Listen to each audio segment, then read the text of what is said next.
Marina was supposed to be full. That was the entire point. The walkway designed for crowds. The restaurants designed for waiting lists. The water designed to hold 300 yachts at any given moment. Walk it today. Count the boats, count the people at the tables, count the restaurants with the lights off before 9 p.m. in a city that never used to sleep. Then tell me this is a slow season. To understand what Dubai Marina has become, you first need to understand what it was supposed to be. Not a neighborhood, not a waterfront district, not even a real estate development. Dubai Marina was a statement. It was humanity raising its hand and saying, "We will dig a canal in the desert. We will fill it with salt water. We will line its edges with the tallest residential towers on Earth. Hey, we will park the world's most expensive boats along its edge. And we will make people believe that this is what success looks like." And the world believed it. Look at the numbers from the peak years. Dubai Marina housed over 55,000 residents across 200 residential towers.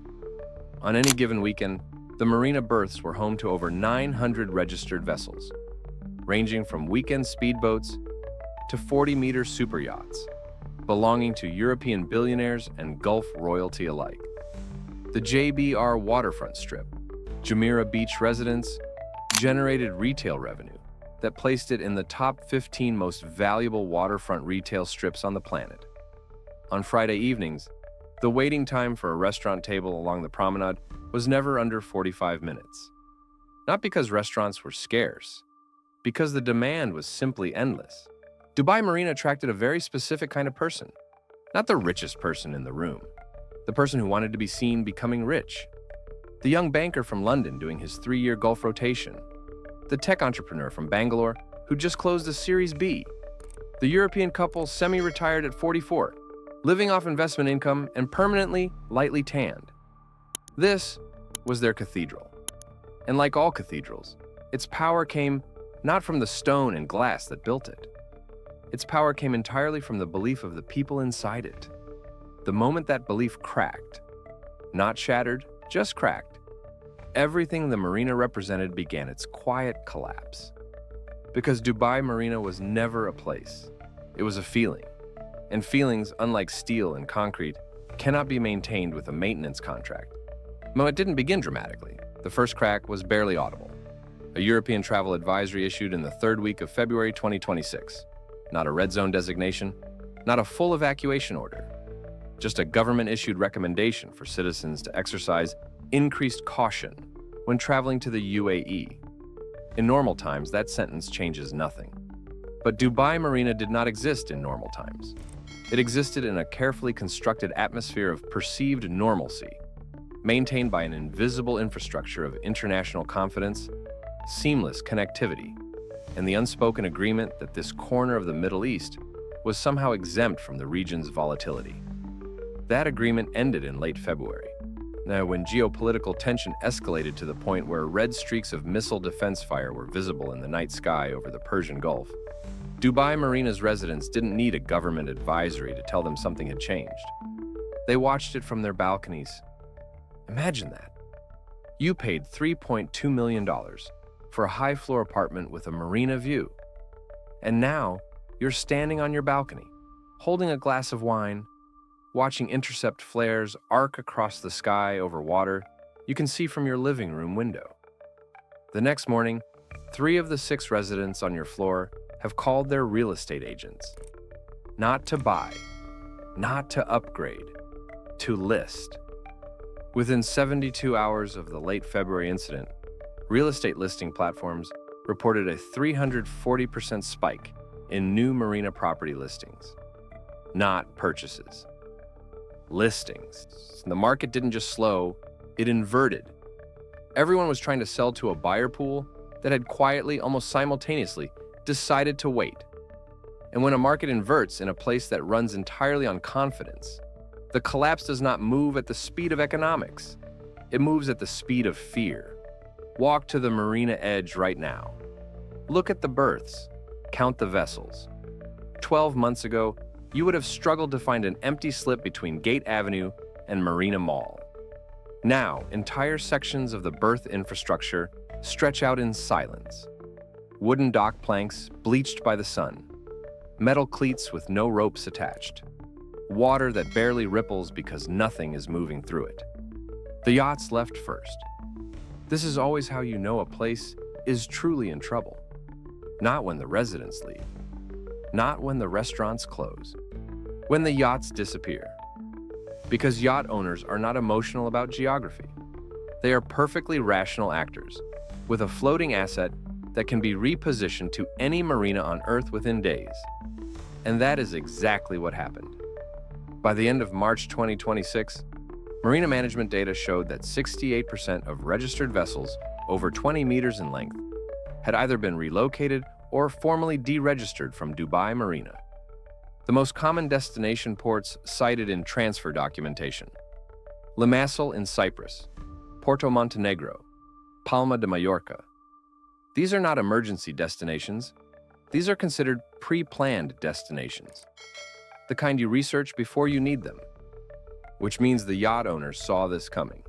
They were already planning their exit while the rest of the world was still watching the Dubai real estate market with envy.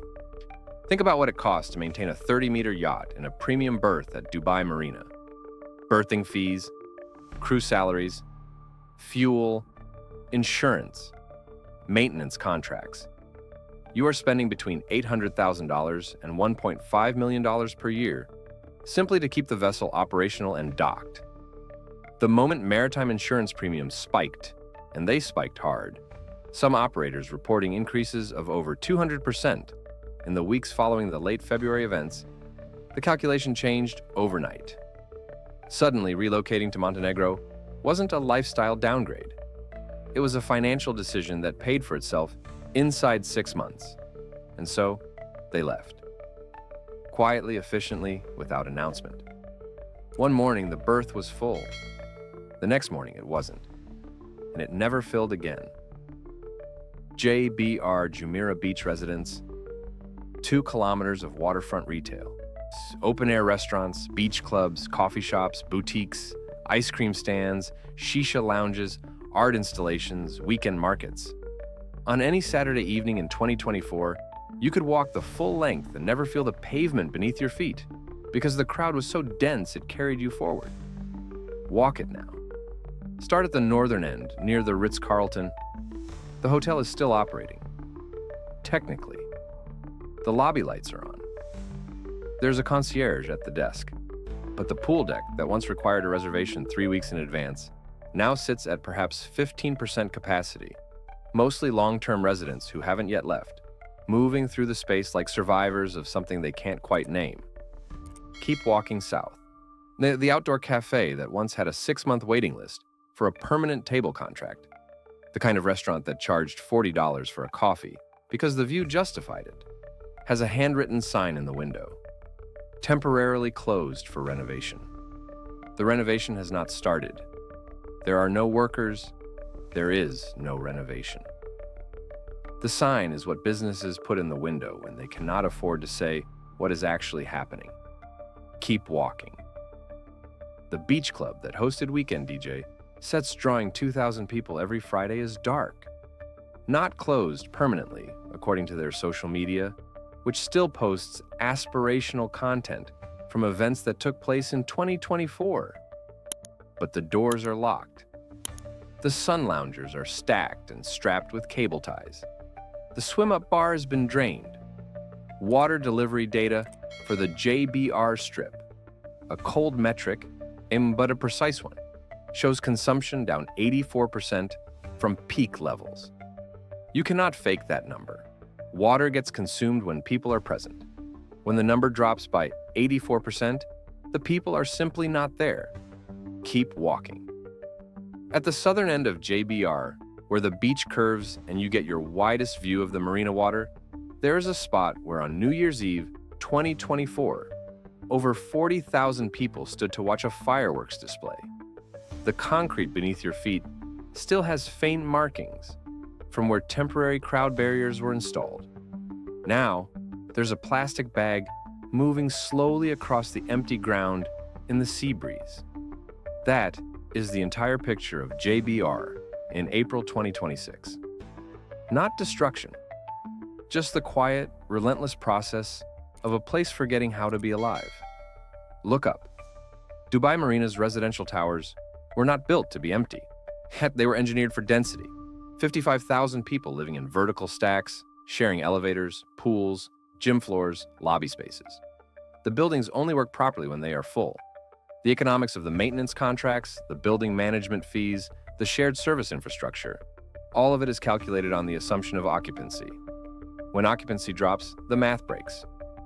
By late March 2026, building management companies across the marina were issuing formal notices to remaining residents. Pool maintenance schedules reduced from daily to 3 times weekly. Gym equipment servicing extended from monthly to quarterly. Lobby cleaning services consolidated to single-shift coverage. These are not catastrophic announcements. They are small adjustments, the kind of adjustments you barely notice if you are not paying attention. But if you are paying attention, you understand exactly what they mean. The building is beginning to let go. Walk into the lobby of any of the upper-tier residential towers, the ones that, 18 months ago, had a full concierge team, a valet parking service, and a dedicated lifestyle manager whose job was to arrange restaurant reservations and yacht charters for residents. The concierge desk is staffed by one person now, sometimes none. The valet has been discontinued.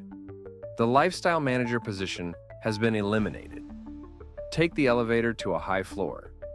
Walk the corridor. Count the doors. Notice how many have no mat, no shoes outside, no ambient sound of a television or conversation filtering through the door. In some towers, entire floors are silent. Not every unit, not every tower, but enough. Enough that the silence has texture. Enough that you feel it before you can measure it. Real estate data tells you that marina apartment prices have declined 28% from their 2024 peak. But the real number is not the asking price. The real number is the transaction volume, because asking prices can be maintained through denial. Transaction volume cannot lie. And transaction volume in Dubai Marina has dropped by 79% year over year. No one is buying, and increasingly, no one is staying. Not everyone left. This is important, because the story of Dubai Marina in 2026 is not only about those who departed, it is equally about those who stayed, and what staying costs them. Think about who they are. The resident who took out a mortgage to buy a marina apartment in 2023 at the peak of the market. 2-bedroom unit, 43rd floor, partial marina view. Purchase price, $1.1 million. Current valuation, approximately $790,000. Outstanding mortgage balance, $870,000. He is underwater, not metaphorically, mathematically. He cannot sell without taking a loss that would bankrupt him. He cannot leave without defaulting on the mortgage. He cannot refinance because lenders have tightened criteria on marina properties specifically. He is trapped in a $790,000 asset that costs him $6,400 per month to service, in a building that is slowly reducing its services, on a promenade that is slowly emptying around him. Every morning, he takes the elevator down, walks through a lobby that echoes slightly too much now, steps out onto the promenade, and sees the empty berths where the yachts used to be. And he calculates, not whether to leave. He already knows he has to leave, he calculates when. He calculates how much he will lose. He calculates which version of financial damage is survivable. This is what Dubai Marina 2026 has become for those who stayed. Not a postcard, not a dream, a calculation. Then there are the business owners. The restaurant operator who signed a 10-year lease on a JBR unit in 2022, paying a premium because footfall data at the time suggested the strip was only going to get busier. She is now operating at 18% of her 2024 revenue. Her lease requires her to pay rent regardless of revenue. Her staff has been reduced from 24 to 9. She is personally guaranteeing a business loan that she took out to fit out the space. She opens every morning at 10 a.m. She sets the tables. She turns on the music. She stands behind the counter and watches the promenade. Some days, by noon, she has served 4 customers. She does not close early. Closing early feels like surrender, and surrender is the one thing she is not yet ready to name. But everyone who walks past her window can see it in the way the restaurant looks from outside. The perfect setup, the empty chairs, the owner moving slowly behind the counter. It is the image of a person fighting a battle they cannot win, with dignity they cannot afford to lose. Dubai Marina was always running a complex backstage operation that visitors never saw and residents rarely thought about. The water, the power, the cooling systems. In a waterfront district built on reclaimed land in the middle of a desert, maintaining comfortable human habitation requires an extraordinary, continuous expenditure of energy and engineering effort. District cooling systems pipe chilled water through underground infrastructure to keep apartment buildings livable in summer temperatures that regularly exceed 45 degrees Celsius. When occupancy drops, the economics of that infrastructure change fundamentally. The cooling contracts are structured for full capacity usage. When 40% of units sit empty, the cost per occupied unit rises. Building management companies pass those costs to remaining residents through service charge increases. In Q1 2026, service charge notices across Marina Towers showed average increases of 34%. Residents who stayed are now paying more for a building that is doing less. This is the specific cruelty of infrastructure collapse in a luxury development. It does not hit you suddenly. It squeezes.